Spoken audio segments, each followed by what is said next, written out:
Je le disais, donc vous avez la page de présentation. François m'a présenté. Je suis donc business coach et je m'occupe des indépendants et des entrepreneurs. Et je les aide à optimiser la rentabilité de leur business, évidemment en adéquation avec leur vie pro et leur vie perso, puisque les objectifs sont tout à fait liés. Comme je le disais, je suis entrepreneur depuis plus de 20 ans. J'ai eu jusqu'à maintenant à peu près 3 business différents. Donc, je sais exactement de quoi on va parler aujourd'hui. Et je sais à quel point avoir de la trésorerie et ne pas en avoir aussi est terriblement pénalisant et frustrant. C'est pour ça que j'ai mis ce titre en disant que c'est vraiment le carburant du business. Les compétences, c'est le moteur. Les clients, on peut les mettre aussi dans les pièces moteurs, mais sans trésorerie, on ne peut rien développer. Alors aujourd'hui, on va voir comment protéger sa trésorerie en temps de crise. Puisqu'a priori, on est dans une crise certaine. Quelle forme va-t-elle prendre, on ne sait pas encore. Mais cela ne nous empêche pas de réagir. La première des choses à faire, c'est de restreindre dans l'immédiat les flux sortants. Alors, ce que, bien évidemment, les flux sortants, hein, c'est la déperdition de cash. Il va sans dire que on ne peut pas tout arrêter d'un coup, même si on aimerait bien. Il y a des impératifs à respecter. Et notamment, un des premiers impératifs, c'est vous continuez à être redevable de la TVA, bien évidemment, des salaires pour ceux qui ont des salariés, c'est-à-dire des salaires de vos salariés, même si de toute façon vous avez décidé, et vous avez bien fait de le faire, si vous l'avez fait, de vous mettre en chômage partiel, en tout cas de mettre vos salariés en chômage partiel.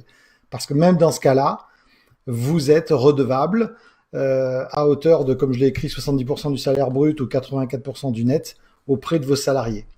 La TVA, elle, en revanche, est totalement applicable, c'est-à-dire que vous devez la payer aux échéances que vous avez choisies, à savoir mensuellement ou trimestriellement, puisque l'État considère, et j'avoue qu'à juste raison, que vous avez déjà reçu cette TVA, puisque vos clients vous ont réglé, vous l'avez déjà donc collectée, et vous devez maintenant la retourner, ce qui est tout à fait légitime. Alors ensuite, on a un deuxième flux important qui est la rémunération du dirigeant. Et là, je souhaite apporter vraiment des points particuliers en fonction du statut du dirigeant. Il y a 2 possibilités. Soit vous êtes un PDG de SAS, SASU, et dans ce cas-là, vous avez le statut de salarié. Soit vous êtes, comme moi je suis, par exemple, en EURL, TNS, gérant majoritaire, donc j'ai le statut de non-salarié. Alors on va aller sur le cas le plus simple, le statut de non-salarié, gérant majoritaire. Ce statut a pour avantage, c'est de pouvoir piloter sa rémunération comme bon vous semble. Donc moi, ce que je préconise pour ceux qui peuvent le faire, c'est de diminuer immédiatement votre rémunération en tant que dirigeant. Alors pourquoi ? Pour une simple et bonne raison, c'est que chaque fois que vous allez vous verser quelque chose, vous savez que ça va déclencher des appels de cotisation sociale. Même si on va voir qu'on peut les décaler, vous en êtes redevable. Donc si vous avez une trésorerie à titre personnel, pour un mois ou pour 2, je pense que ça vaut le coup de réduire très fortement votre rémunération en tant que TNS. C'est la même chose en tant que président d'SAS ou de SASU. Vous pouvez aussi moduler votre rémunération à la baisse, puisque là encore, en plus, les charges sociales sont bien plus importantes lorsqu'on est PDG, puisque vous savez que vous êtes salarié, donc c'est plus de 70%. Et dans ce cas-là, en ramenant au strict minimum dont vous avez besoin, vous allez économiser énormément de charges sociales. Alors certains vont me dire oui, mais je cotise pas pour la retraite. Pour un mois, 2, voire 3, c'est pas ça qui va changer, puisque pour un simple rappel, votre retraite sera basée sur les 25 meilleures années de votre carrière. Même sur 3 mois, même sur un trimestre, vous ne risquez rien. L'autre possibilité, c'est aussi de réduire les dépenses dites marketing, qui sont des dépenses qui ne sont pas des dépenses immédiates, sauf si votre business en dépend totalement. C'est-à-dire que si vous avez besoin de faire des campagnes publicitaires, par exemple, sur le net, Si sans ça, vous n'avez plus aucun revenu possible, et bien dans ce cas-là, il vaut mieux effectivement continuer à le faire. Point à aborder sur la rémunération du dirigeant. Je suis passé un peu vite, pardon. J'ai oublié de vous parler de l'astuce qui est de privilégier le remboursement du compte courant et associé et vos frais. Je m'explique. Si vous diminuez votre rémunération, eh bien, vous pouvez à ce moment-là venir compenser votre rémunération. Si par exemple vous vous versez une rémunération de 3 000 € par mois et que vous diminuez la rémunération à 1 000 €, les 2 000 €, vous pouvez aller chercher sur votre compte courant associé. Vous avez peut-être un compte courant associé positif, bien évidemment. On va jamais mettre son compte courant associé négatif. Hein. Ça, c'est un ABS, c'est très dangereux. Et donc, dans ces cas-là, vous pouvez aussi récupérer des frais que vous n'avez pas encore récupérés. Pourquoi? Parce que ces flux financiers ne supportent pas de charges sociales. Alors, la deuxième façon de protéger sa trésorerie en temps de crise, c'est bien évidemment de bénéficier de toutes les aides que l'État met en place. Mais alors là, j'insiste vraiment parce que j'ai entendu certains de mes clients et certains de mes prospects me dire «Oh, mais j'en ai pas forcément besoin» ou «Oh, je sais pas, ça va être pénible à faire». Non, non, non, non. Vous vous penchez dessus, vous mandatez votre expert comptable, vous prenez du temps. Là, c'est vraiment le rôle de dirigeant d'entreprise, c'est de votre responsabilité de devoir profiter de ce qu'on vous offre. Pour une fois que le gouvernement offre des choses qui peuvent énormément jouer en votre faveur, profitez-en. Alors bien évidemment, elles sont encadrées. Vous allez pouvoir demander des délais ou des reports de paiement de vos charges sociales, fiscales. Vous allez pouvoir suspendre certaines charges d'exploitation, comme les loyers, l'eau, l'électricité. Mais ça n'est en aucun cas une ardoise qu'on efface. Vous serez redevable au-delà d'un certain temps, ça c'est défini dans la loi, et notamment sur ce site-là, qui est très très bien fait, qui reprend toutes les mesures auxquelles vous avez le droit en fonction de votre statut, de votre taille d'entreprise, de votre chiffre d'affaires, et qui liste non seulement ces possibilités, mais qui vous explique aussi très clairement et très simplement comment les mettre en œuvre. Une fois de plus, rapprochez-vous de votre expert comptable qui est là aussi pour vous aider dans ces moments-là, pour remplir tous ces documents. De ce que j'ai pu voir, c'est assez allégé. Forcément, il y a un formalisme, mais c'est normal, mais les mesures sont allégées. Alors ensuite, on arrive dans une troisième demande que vous pouvez bénéficier. Et là, je vous en conjure, faites-le, même si, comme m'a laissé quelqu'un sur ma page Facebook ou LinkedIn, je me rappelle plus, en me disant oui, mais ça reste une dette que l'on doit rembourser. Oui, c'est vrai. Le prêt garanti par l'État est un prêt de trésorerie. Donc, si vous avez quelques difficultés, alors évidemment, si vous avez une trésorerie excédentaire de 100 000 €, vous n'êtes pas obligé de le prendre, mais moi je vous le conseillerais quand même parce que vous allez voir à quel taux c'est proposé et ça vous permettra d'avoir au moins une avance et dans ce cas-là de pouvoir protéger l'autre avance de trésorerie. Alors ce prêt garanti par l'État, il est accordé à quasiment toutes les entreprises. Il a un taux fixe de 0%. Le coût de la garantie de l'État représente que 0,25% sur la première année. Il n'y a pas de frais de dossier. Le prêt accordé est un montant de 3 mois du chiffre d'affaires hors taxe de 2019, ce qui est quand même pas mal. L'État garantit à hauteur de 80%. Vous pouvez avoir un différé d'amortissement total de 12 mois et qui pourrait être encore amorti au-delà. Alors, ce PGE est proposé par votre banquier préféré. Qui a dû déjà, à mon avis, vous contacter, puisque le mien m'a déjà envoyé un message.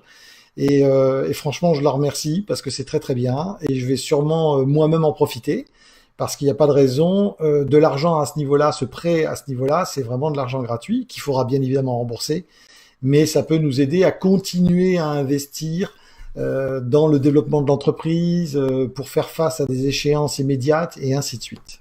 Donc vraiment, je vous en conjure, réfléchissez pour pouvoir bénéficier de de ce prêt qui est vraiment très intéressant.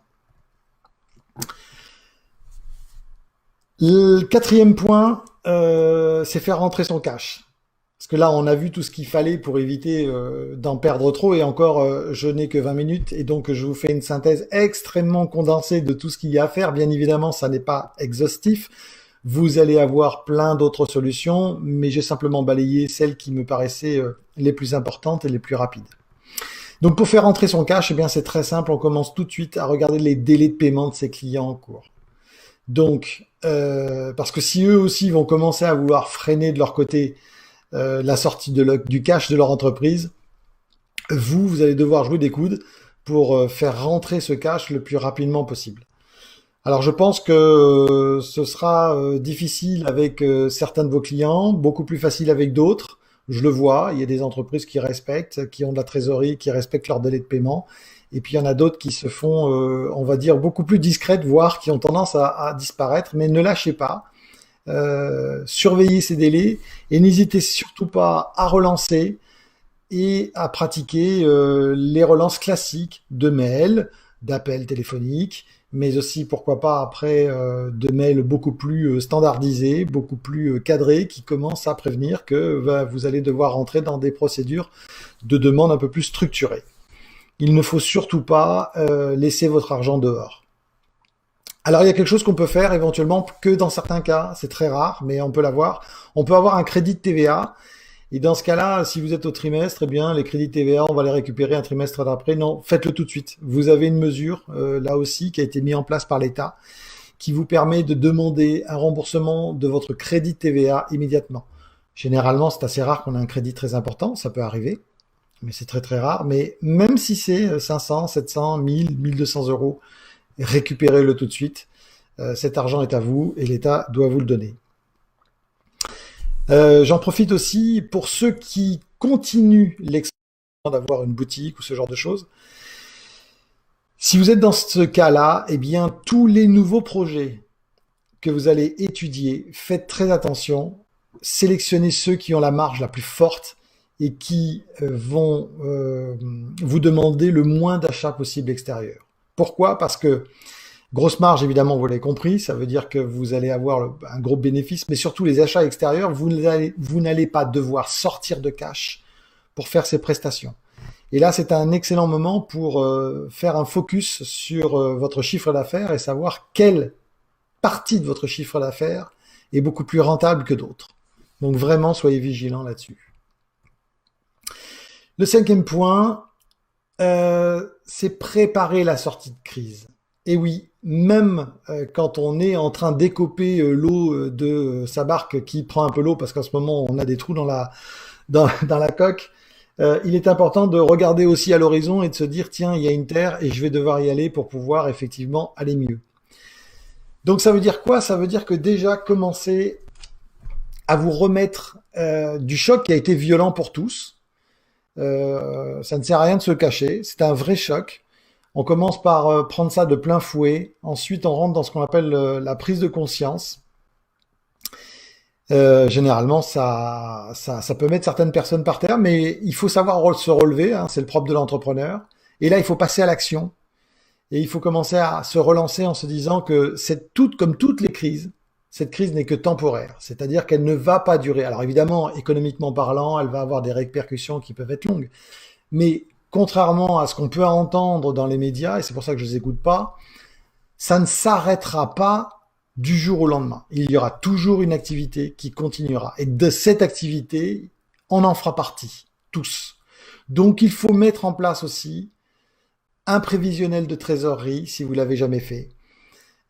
Car les gens qui sont dans les plus grandes difficultés de trésorerie aujourd'hui sont ceux soit qui ont une économie qui demande de sortir beaucoup de cash initialement et qui en reçoivent une fois seulement que les clients l'ont fait, soit ceux qui malheureusement, comme je l'ai fait passer dans un billet d'humeur, trouvent que prévoir la trésorerie, oui, bon, c'est fastidieux, c'est pénible, c'est une colonne avec des chiffres.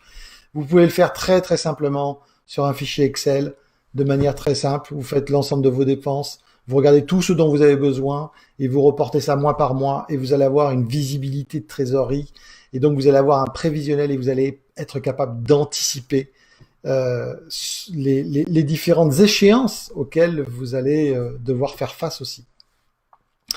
Établissez aussi un plan de contact avec vos clients, vos prospects.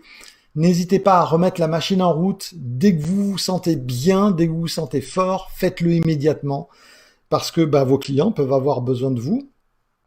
Même en ces périodes de crise et de ralentissement économique, il y a quand même des choses qui tournent et donc il ne faut pas les laisser tomber. Alors évidemment, il y a des activités qui ne pourront pas redémarrer tout de suite, que ce soit les chantiers, que ce soit la restauration et bien d'autres, j'en oublie.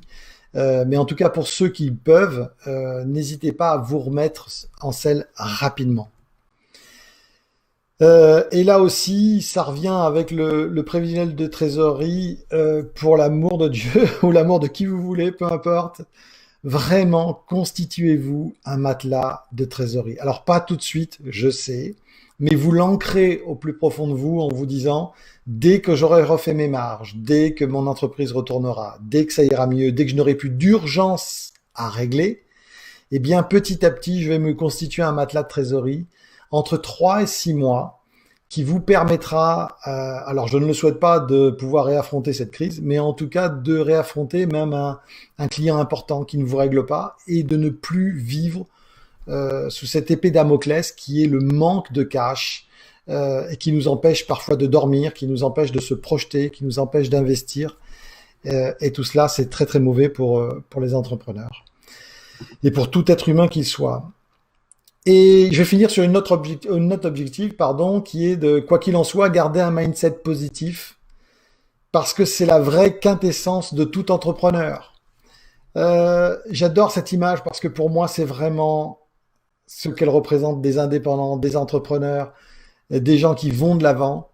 C'est que l'optimisme fait forcément partie de notre ADN. Pourquoi? Parce que vous le savez tous, on passe notre temps à résoudre des problèmes. Et quand tout va bien, on est dans un état second. C'est le nirvana total. Malheureusement, on doit plus souvent résoudre des soucis. François l'a vu d'ailleurs aujourd'hui, en tant que CTO, il s'en est aperçu. Des soucis parfois d'ordre technique. Et pour les entrepreneurs, il y a des soucis d'ordre sociaux, des soucis d'ordre financier et bien d'autres. Voilà, c'est ce que je souhaitais vous dire concernant les différents processus à mettre en œuvre pour éviter qu'on ait une dépréciation trop forte de la trésorerie. Un point aussi que je souhaite souligner, et après j'en ai fini, on passera aux questions, c'est n'hésitez surtout pas aussi à faire appel à la médiation. Vos clients qui ont décidé de faire la sourde oreille pour ne pas vous payer, n'hésitez pas à saisir le médiateur. Là aussi, sur le lien que je vous ai montré dans le déroulé du PowerPoint, le lien de l'État, eh bien, vous avez un lien pour saisir le médiateur et ça peut vraiment vous aider. Donc, profitez de toutes ces aides. Voilà, je vous remercie. François? Ouais. Eh ben, merci beaucoup Jean-François pour cette présentation très intéressante, très instructive. Effectivement, je vais essayer de garder un mindset positif. Alors, on a quelques questions à te poser de la part de nos spectateurs. Une première donc de Jocelyn Dubocage, qui te remercie pour ta présentation. Merci. Et il te demande si tu pouvais préciser le coût de 0,25% dont tu as parlé dans la PGE. Alors ça, je vous invite vraiment à vous tourner vers votre conseiller bancaire qui va vous expliquer exactement ce qu'il en est. De ce que moi j'ai compris, c'est que on va dire que ce serait pas la marge, mais c'est les intérêts que prendrait l'État pour nous permettre de prêter cet argent. Puisque les 3 mois de trésorerie on va mettre à disposition de l'entrepreneur, il faut quand même qu'il y ait un minimum de rémunération, ne serait-ce que pour que les gens, je pense, comprennent que ça n'est pas complètement gratuit, puisque souvent les gens, quand on dit c'est gratuit, ça n'a pas de valeur. Mais le conseiller bancaire répondra bien mieux et avec plus grande précision par rapport à cela. Merci Jean-François. Une deuxième question de Nadège Guichard, qui est en rachat d'entreprise et que du coup les éléments financiers ont terriblement changé, ce sont ces mots. Est-ce que tu as des conseils? Elle est en cours de rachat? Je pense que oui, elle est en cours de rachat d'entreprise. Sur le rachat d'entreprise, le point le plus vigilant, c'est la dette sociale. Quelles sont l'ensemble des dettes sociales auxquelles elle va devoir faire face? Parce que, par expérience, je sais qu'avec les services fiscaux, il est toujours plus simple, aisé de négocier des échelonnements, des reports, ce genre de choses. Sur tout ce qui est social, c'est toujours beaucoup plus compliqué et notamment avec voilà, c'est le mot, pardon, c'est ce que je cherchais, c'est le passif social. Le passif social de l'entreprise qu'elle souhaite racheter, il faut absolument qu'elle soit ultra vigilante et là qu'elle se fasse accompagner par un expert comptable pour qu'il mette bien le doigt là où il peut y avoir des choses. Hormis ça, bah, si c'est une activité qui est totalement saisonnière et liée par exemple au tourisme, eh ben, on peut le voir de deux façons. Soit on trouve que c'est une excellente opportunité pour acheter parce que, eh bien, on peut négocier. Donc là, certains vont dire oui, mais c'est amoral parce que c'est le business. Un business, il fonctionne quand il est win-win. C'est-à-dire quand il y en a un qui accepte de vendre, eh bien, il y en a un qui accepte d'acheter. D'accord? Et s'il y a personne qui accepte de vendre, bah, de toute façon, l'acheteur, il aura beau proposer des prix, ça passera pas. Donc à partir du moment où on accepte, c'est que de toute façon, on y trouve son intérêt. Donc il n'y a pas trop de questions à se poser. C'est peut-être un bon moment pour acheter. Ou peut-être attendre un petit peu encore, un mois ou deux, où là, effectivement, c'est un peu dur ce que je veux dire, mais il va y avoir des prix qui sont à la casse. Et là, ce sera intéressant de racheter. Mais ne culpabilisez pas quand vous rachetez une entreprise qui part à la casse, parce que premièrement, vous allez peut-être pouvoir sauver des emplois.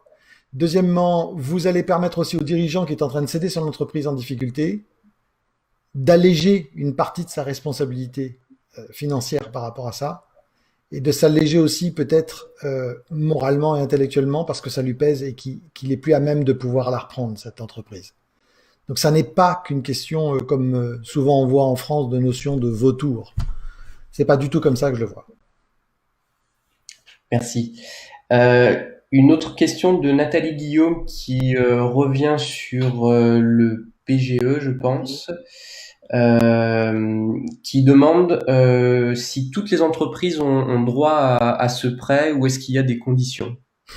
Oui, toutes les entreprises ont droit à ce prêt. Les seules qui n'ont pas le droit à cela, il faut que ce soit une dimension commerciale. Donc ça veut dire que une SCI qui aurait pour vocation à simplement gérer de l'immobilier, mais alors il faut faire attention dans la SCI parce que les loueurs meublés professionnels, je crois qu'il y a une dimension commerciale et non professionnelle aussi. Mais en règle générale, toutes les entreprises commerciales y ont droit, quel que soit que ce soit URL, SAS, SASU, SARL, SA, vous y avez le droit. Et après, en fonction du montant de chiffre d'affaires, bah alors qui est très important, il faut s'adresser directement à l'État, sans passer directement par votre conseiller. Mais tout le monde y a droit, oui. D'accord. Alors une dernière question de Laura NGN qui demande si tous les conseils que tu nous as apportés aujourd'hui, c'est valable aussi pour des startups donc qui démarrent, qui n'ont pas encore beaucoup de chiffre d'affaires ou qui n'ont pas encore complètement trouvé leur business model. Est-ce que ça marche aussi? Est-ce que ça marche si elles ont déjà commencé ou si elles vont se créer? C'est la bonne question. Ça marche pour tout type d'entreprise commerciale. Alors, tout ce que j'ai dit, c'est on est déjà créé, on existe, d'accord? Si on va se créer, je ne sais pas. J'ai pas le background par rapport à ça. En même temps, si on se crée et qu'on est une start-up, soit on a déjà de la trésorerie parce qu'on a réussi à faire une levée de fonds, soit on n'en a pas beaucoup, auquel cas, bah, il est peut-être temps soit de reporter un tout petit peu la création de cette startup et revalider les différents plans de trésorerie, de rentabilité, d'exploitation. Soit si vraiment c'est le moment et que le marché est captif, on peut y aller. Ok. Mais il y a sûrement dans ce que j'ai dit, dans les mesures, des choses où il faut un minimum de d'antériorité. Mais ça va pas très très loin. J'ai pas lu tout le document dans tous ces détails parce qu'il y a beaucoup de chapitres. Je vous invite vraiment à aller sur ce lien-là et cliquer en fonction de ce qui vous intéresse. Et vous allez vraiment avoir tous les détails. Bon. Merci, merci beaucoup Jean-François. On va s'arrêter là pour pas trop dépasser sur le temps qu'on a déjà bien dépassé par rapport à notre retard technique. Merci à tous ceux qui étaient Euh, présents, surtout. Oui. Est-ce que tu as quelque chose à ajouter avant de terminer? Non, d'abord, merci à tous ceux qui ont assisté à cette présentation d'avoir accepté de reporter malgré nos difficultés techniques. Euh, Coupez la télé, coupez les infos, coupez la radio, coupez tout. Restez focus sur votre business. La Terre s'arrêtera pas de tourner, on s'arrêtera pas de vivre, on s'arrêtera pas de faire du business. Ça va être un peu plus difficile, mais allez-y, continuez quoi. Soyez optimistes. Eh ben merci, merci beaucoup Jean-François pour ton optimisme, pour ta patience. Et nous, de notre côté, on se retrouve mercredi pour un talk avec Chanty Barrel de Chanty Biscuit, qui va nous faire un peu un retour d'expérience de cette crise, parce qu'elle a dû cesser son activité et quelles sont ses perspectives pour la reprise. Voilà, merci beaucoup d'avoir assisté à cette conférence et on espère vous revoir très vite pour l'un de nos prochains talks. Inscrivez-vous dès maintenant sur Eventbrite, vous avez tout notre programme et surtout partagez-le avec votre réseau pour qu'ils puissent aussi bénéficier des précieux conseils de nos experts. Merci beaucoup et très bon après-midi.